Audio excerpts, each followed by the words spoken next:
ঠিক এমন এভাবে তুই থেকে যা স্বভাবে।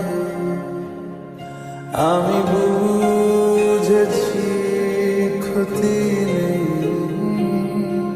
আর তুই ছাড়া